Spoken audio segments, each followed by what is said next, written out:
नमस्कार दोस्तों, एक बार फिर से आप सभी का स्वागत है आपके अपने यूट्यूब चैनल जॉब सीकर्स में।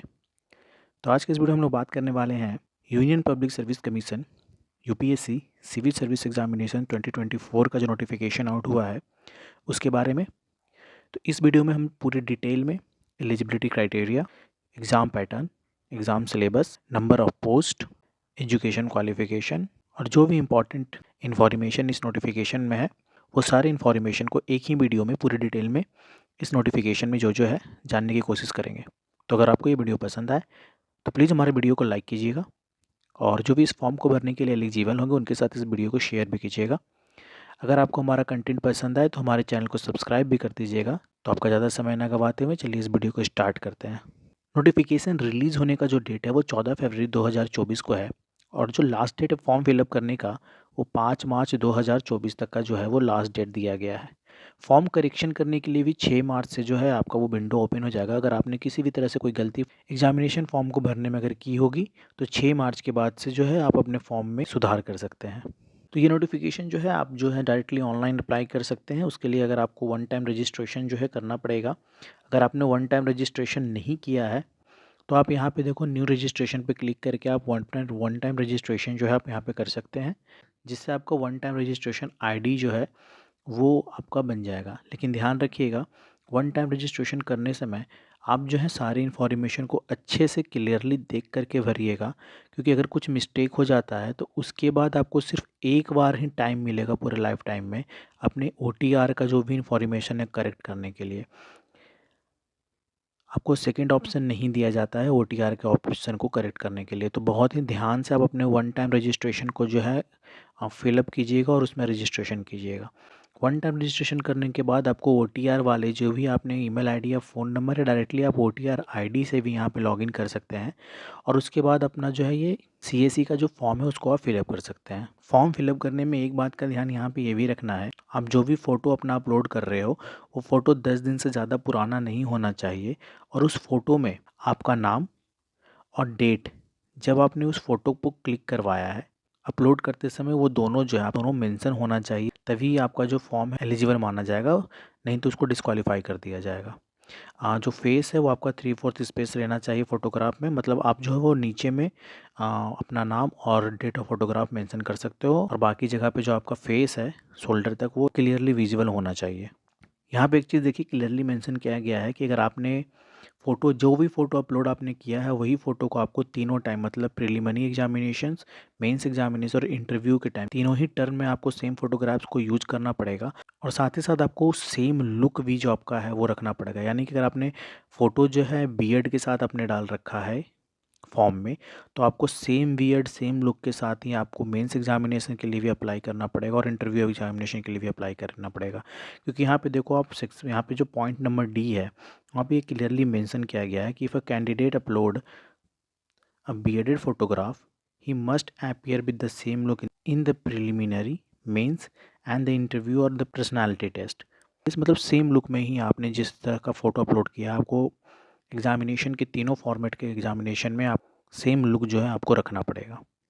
टोटल नंबर ऑफ वैकेंसी जो है 156 रखी गई है CSE 2024 के लिए और 150 वैकेंसी जो है रखी गई है इंडियन फॉरेस्ट सर्विसेज के लिए।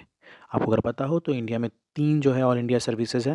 पहला ऑल इंडिया सर्विसेज है इंडियन एडमिनिस्ट्रेटिव सर्विस, उसके बाद है Indian police service and third जो है इंडियन फॉरेस्ट सर्विसेज। ठीक है, उसके अलावा जो ये आप यहाँ पे देख रहे हो सीरियल नंबर वाइज इन सारे पोस्ट के लिए भी वैकेंसी जो है ये कंबाइंडली CSE के अंतर्गत आपका जो है निकला है 2024 में 1056 पोस्ट निकली है और फॉरेस्ट सर्विसेज के लिए अलग नोटिफिकेशन है और वहाँ पे आप अलग से अप्लाई करोगे जिसके लिए 150 वैकेंसी निकली है। ये जो 1056 वैकेंसी निकली है उसमें 40 वैकेंसीज जो है वो रिजर्व्ड है for person with the benchmark disability, 6 vacancy जो है वो रिजर्व्ड है for candidate of a blindness and no vision, 12 vacancy जो है वो deaf and hard of hearing के लिए रिजर्व्स हैं, 9 वैकेंसीज जो है वो फॉर लोकोमोटर डिसेबिलिटी के लिए रिजर्व हैं, 13 वैकेंसी जो है वो मल्टीपल डिसेबिलिटी रिजर्व रखी गई है। अब प्री एग्जामिनेशन के लिए जो एग्जामिनेशन सेंटर है आप यहाँ पे देखो, अब मैं वीडियो को यहाँ पे स्लोली जो है वो ऊपर करता हूँ। आप यहाँ पे अपने सिटी और सेंटर के हिसाब से वीडियो पॉज करके आप देख सकते हो कि आपके जो है सिटी ये सेंटर की लिस्ट में आता है या नहीं। और मैं साथ ही साथ जो है डिस्क्रिप्शन बॉक्स में जो है ये नोटिफिकेशन का लिंक डाल दूंगा, आप वहाँ से भी डायरेक्टली एक्सेस कर सकते हो इस नोटिफिकेशन को।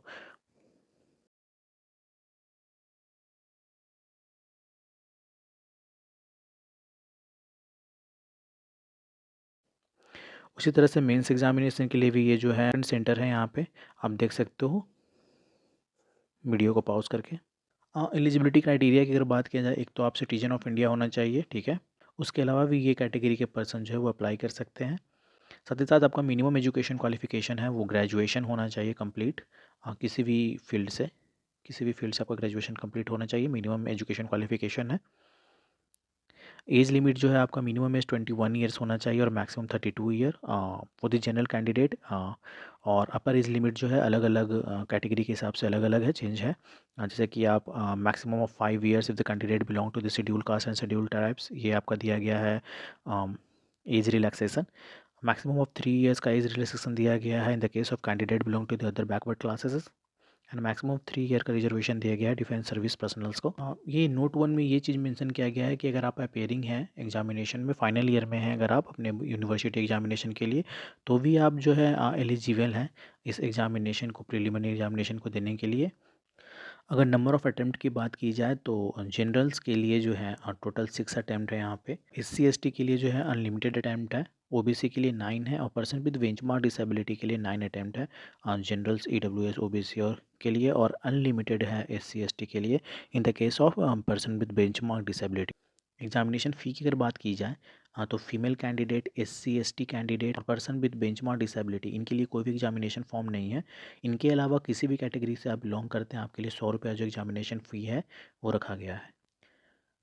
अगर आपसे एग्जामिनेशन फॉर्म में कोई गलती हो गई है तो उसको करेक्ट करने के लिए जो है 6 मार्च से लेकर के 12 मार्च तक का विंडो ओपन किया जाएगा। जब फॉर्म फिलअप करने का डेट कंप्लीट हो जाएगा 5 मार्च को, उसके बाद 6 मार्च से 12 मार्च को जो है एग्जामिनेशन फॉर्म करेक्शन करने का जो है विंडो ओपन होगा।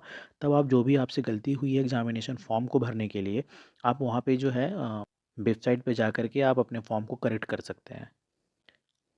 फॉर्म भरते समय अपने कैटेगरी का जो सिलेक्शन है वो बिल्कुल ध्यान से कीजिएगा, क्योंकि एक बार विंडो क्लोज हो जाने के बाद आपने अगर जो भी कैटेगरी सिलेक्ट किया है उसी कैटेगरी में आपको एग्जामिनेशन देना पड़ेगा। अगर आपने जनरल कैटेगरी का ऑप्शन चूज किया है, ठीक है, अगर उसके बाद फिर आप चाहते हो कि आपको EWS में ट्रांसफ़र करके, मतलब उसके बाद अगर आप चाहते हो कि आपका EWS से कैटेगरी होना चाहिए था क्योंकि आपके पास EWS का सर्टिफिकेट आ गया है, तो पहली बात तो एग्जामिनेशन फॉर्म का लास्ट डेट के पहले आपको जो है EWS का सर्टिफिकेट बन के हाथ में आ जाना चाहिए। जैसे कि अगर 5 मार्च को एग्जामिनेशन फॉर्म का लास्ट डेट है फिलअप करने का, तो 5 मार्च के पहले आपको जो है EWS का सर्टिफिकेट रेडी होना चाहिए। अगर आप 6 मार्च, 7 मार्च, 8 मार्च को अगर EWS का सर्टिफिकेट बना के ला रहे हो, फिर आप उसको अगर चाह रहे हो कि सही करवा लें, तो वो नहीं माना जाएगा सही।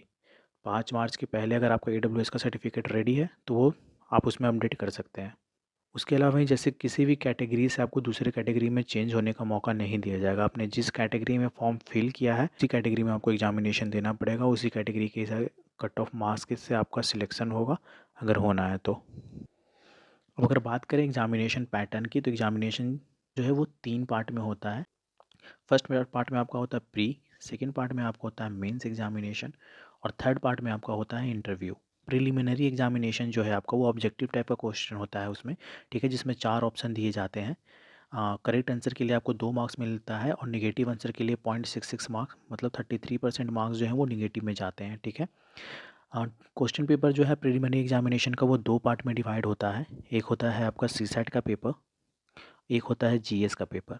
CSAT का पेपर जो है वो क्वालिफाइंग पेपर होता है। इसमें आपको सिर्फ 33% मार्क्स यानी कि 66 मार्क्स से ऊपर लाना है क्वालिफाई करने के लिए। और मेन प्रिलिमिनरी एग्जामिनेशन का कट ऑफ जो है वो GS मार्क्स का, GS में जो आपका मार्क्स आएगा उससे आपका डिसाइड होगा, ठीक है। उसके अलावा जो मेंस एग्जामिनेशन है, मेंस एग्जामिनेशन रिटन होता है, रिटन एग्जामिनेशन है, टोटल 9 पेपर्स होते हैं। और उसके बाद जो इंटरव्यू एंड पर्सनैलिटी टेस्ट होता है वो 275 मार्क्स का होता है इंटरव्यू टेस्ट। तो मेंस एग्जामिनेशन और इंटरव्यू एग्जामिनेशन के मार्क्स जो कि 2025 मार्क्स के होते हैं, इस मार्क्स के जो मिनिमम रिक्वायरमेंट कट ऑफ होता है, अगर आप उस थ्रेशोल्ड को पार कीजिएगा उस हिसाब से जो है मेरिट लिस्ट बनती है और आपका सिलेक्शन उस हिसाब से होता है। तो मेंस एग्जामिनेशन के लिए जो है वो अबाउट 12 to 13 टाइम्स जो है स्टूडेंट को वो लेते हैं प्रिलिमिनरी एग्जामिनेशंस में। ये नंबर बढ़ भी जाता है, 15-15 टाइम्स, 16 टाइम्स भी हो जाता है कभी कभी। तो ये एक मिनिमम थ्रेशोल्ड है कि इतना वो 12 to 13 टाइम्स वो जो है वैकेंसी के अप्रॉक्सीमेट नंबर ऑफ वैकेंसीज के वो लेते ही हैं बच्चे को मेंस एग्जामिनेशन के लिए। जैसा कि मैंने ऊपर में बताया आपको, जो नेगेटिव मार्किंग है प्रीलिमिनरी एग्जामिनेशन में नेगेटिव मार्किंग होती है दोनों पेपर में, सीसैट में भी होती है और जीएस में भी होती है। टोटल 33% का नेगेटिव मार्किंग, इट मीन्स कि 0.66 मार्क्स का नेगेटिव मार्किंग होता है। करेक्ट आंसर के लिए आपको 2 मार्क्स प्रोवाइड किए जाते हैं। यहाँ पे देखो एक पॉइंट 2 में यहाँ पे लिखा है कि अगर आपने एक ही सेम बॉक्स में 2 आंसर अगर आपने मार्क कर रखा है तो वो नंबर जो है वो नेगेटिव मार्किंग में उसको काउंट किया जाएगा। ठीक है, उसमें से एक ऑप्शन सही भी होता है फिर भी आपका जो है वो नेगेटिव मार्किंग में वो गलत माना जाएगा और इसमें आपको नेगेटिव मार्किंग मिलेगी। तो ये जो सारा डिटेल था अभी जो मैंने आपको प्रीलिमिनरी एग्जामिनेशन से रिलेटेड बताया, टोटल के 2 सब्जेक्ट होते हैं, 200 मार्क्स के होते हैं दोनों सब्जेक्ट। ठीक है, सीसेट पेपर जो है आपका वो क्वालिफाई पेपर होता है जिसमें आपको 33% मार्क्स यानी कि 66 मार्क्स से ज़्यादा नंबर लेके आना होता है। ठीक है, उसके अलावा जो जीएस पेपर होता है, जीएस पेपर्स के मार्क्स का अगर आपने कट ऑफ पार कर रखा है तो आप उस पर आपका मेरिट लिस्ट बनता है और फिर मेंस एग्जामिनेशन के लिए क्वालिफाई किए जाते हैं। मेंस एग्जामिनेशन में टोटल 9 पेपर्स होता है जैसा कि मैंने स्टार्टिंग में बताया। इन 9 पेपर्स में जो है पहला पेपर होता है आपका लैंग्वेज पेपर। तो अभी जो आपके स्क्रीन पे देख रहे हो ये है लिस्ट लैंग्वेज पेपर का। आप इनमें से कोई एक लैंग्वेज को सिलेक्ट करके यहाँ पे आप पेपर 1 का लैंग्वेज पेपर जो है आप दे सकते हो। पेपर 1 के अलावा यहाँ पे आप देखो जो है इंग्लिश पेपर है जो कि 300 मार्क्स का। अच्छा, लैंग्वेज पेपर और इंग्लिश पेपर दोनों जो है मतलब क्वालिफाइंग पेपर है, paper A and paper B, ये दोनों क्वालिफाइंग पेपर है। तो आपका मिनिमम थ्रेशोल्ड जो है वही 33% का, उसके ऊपर से आप ज़्यादा नंबर लाओगे इसमें क्वालिफाई हो जाओगे। जो क्वालिफाइंग पेपर है paper A and paper B, ठीक है, paper A and paper B का जो क्वालिफाइंग पेपर है इसके मार्क्स जो है वो मेंस एग्जामिनेशंस के मेरिट मार्क्स में ऐड नहीं होते हैं। और यहाँ जो पेपर 1 से लेकर पेपर 7 तक है, paper to be counted for the merit, वो यहाँ से स्टार्ट होता है। कहाँ से? पहला पेपर है आपका एसे पेपर। एसे पेपर जो है वो 250 मार्क्स का होता है। उसके बाद होता है जनरल स्टडीज़ का पेपर जिसमें कि आपको Indian history and culture, history, geography and society का जो है सिलेबस रहता है जिसमें आपको 250 नंबर का यहाँ पे भी आता है। पेपर 3 जनरल स्टडीज़ पेपर 2 जिसे बोलते हैं, उसमें governance, constitutions, polity, social justice, international relations के 250 मार्क्स के क्वेश्चन आते हैं। पेपर 4 जिसे जनरल स्टडीज़ पेपर 3 बोलते हैं, उसमें आपको science and technology, economic development, biodiversity, environment, security, disaster management, इससे रिलेटेड जो है 250 मार्क्स के जो क्वेश्चंस आते हैं। पेपर 5 जिसे हम लोग जनरल स्टडीज़ पेपर 4 बोलते हैं, इसमें आपको इथिक्स, इंटीग्रिटी एंड एप्टीट्यूड के जो क्वेश्चन 250 नंबर के आते हैं। इसके अलावा 2 पेपर जो है वो ऑप्शनल पेपर होता है। ऑप्शनल पेपर भी जो आप ये जो लिस्ट आपके सामने देख रहे हैं इसमें से आप जो है सिलेक्ट कर सकते हैं अपने ऑप्शनल पेपर को, कि कौन सा सब्जेक्ट जो है आप अपने ऑप्शनल पेपर के लिए डिसाइड करते हैं, जिसको आपका 2 पेपर में कंडक्ट कराया जाएगा। दोनों पेपर जो है वो 250 मार्क्स और 250 मार्क्स के लिए जाएंगे। ठीक है, पेपर 1, पेपर 2 ऑप्शनल पेपर के। उसके अलावा लास्ट जो है आपका पर्सनालिटी टेस्ट, इट मीन्स कि इंटरव्यू का टेस्ट जो है वो 275 मार्क्स का होता है। तो टोटल 2025 मार्क्स का जो है वो मेंस एंड इंटरव्यू एग्जामिनेशंस होता है।